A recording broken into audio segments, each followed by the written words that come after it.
নমস্কার, আমার নাম রিয়া মাঝি। খিদিরপুর বিবেকানন্দ কোচিং সেন্টারের সকল শিক্ষক শিক্ষিকা মণ্ডলীদের, দাদা দিদিদের, ভাই বোনেদের ও আমার সহপাঠীদের যথাযোগ্য স্থানে সম্মান জানাই। যুগে যুগে কালে কালে মহামানবের সাগর তীরে মহামানবের জন্ম হয়, যাদের প্রতিভার স্পর্শে শুধু ভারতবর্ষ নয়, সমগ্র পৃথিবীতে ছড়িয়ে পড়েছিল নবজাগরণের জোয়ার, নবমুক্তির আলো, ধর্মে এসেছিল নব বিপ্লব। এই সমস্ত মহামানবের মধ্যে একজন মহামানব হলেন স্বামী বিবেকানন্দ। আজ 12ই জানুয়ারি আমাদের এই মহামানবের জন্মদিন। শুধু তাই নয়, এই দিনটি আমরা যুব দিবস হিসাবেও পালন করে থাকি। তাই নানা কারণে এই দিনটি আমাদের কাছে তাৎপর্যপূর্ণ। যে কারণে আমরা সবাই এখানে মিলিত হয়েছি স্বামী বিবেকানন্দের চরণে শ্রদ্ধাঞ্জলি দেওয়ার জন্য।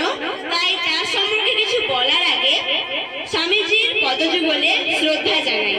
স্বামী বিবেকানন্দ 1863 খ্রিস্টাব্দে 12ই জানুয়ারি ভারতের উত্তর কলকাতায় হিন্দু বাঙালি দত্ত পরিবারে জন্মগ্রহণ করেছিলেন। বিবেকানন্দর ডাকনাম ছিল নরেন। তাহার ছোটবেলা থেকে অভ্যেস ছিল তিনি কোনো কিছু না দেখে চোখে বিশ্বাস করতেন না। তাহার গুরু ছিল রামকৃষ্ণ। তিনি ছিলেন রামকৃষ্ণ দেবের প্রধান শিষ্য। রামকৃষ্ণ দেব তার শিষ্যকে বলেছিলেন, নরেন একদিন মহান মানুষ হবে, নরেন জগৎ মাতাবে।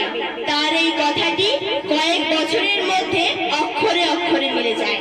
1893 খ্রিস্টাব্দে মার্কিন যুক্তরাষ্ট্রের শিকাগো শহরে বিশ্ব ধর্ম সম্মেলনে তার বিখ্যাত বক্তৃতা, হে আমার আমেরিকার ভাই ও বোনেরা, সেই উক্তির মাধ্যমে তিনি পাশ্চাত্য সমাজের হিন্দু ধর্মের কার্যত প্রথম প্রচার করেন। পরাধীন ভারতে হিন্দুদের মধ্যে নববিপ্লব জাগিয়ে তুলেন। তিনি চেয়েছিলেন ভারতবর্ষ স্বাধীন হবে। তিনি দেখতে চেয়েছিলেন স্বাধীন ভারতবর্ষকে, কিন্তু সেই ভাগ্য তার কপালে ছিল না।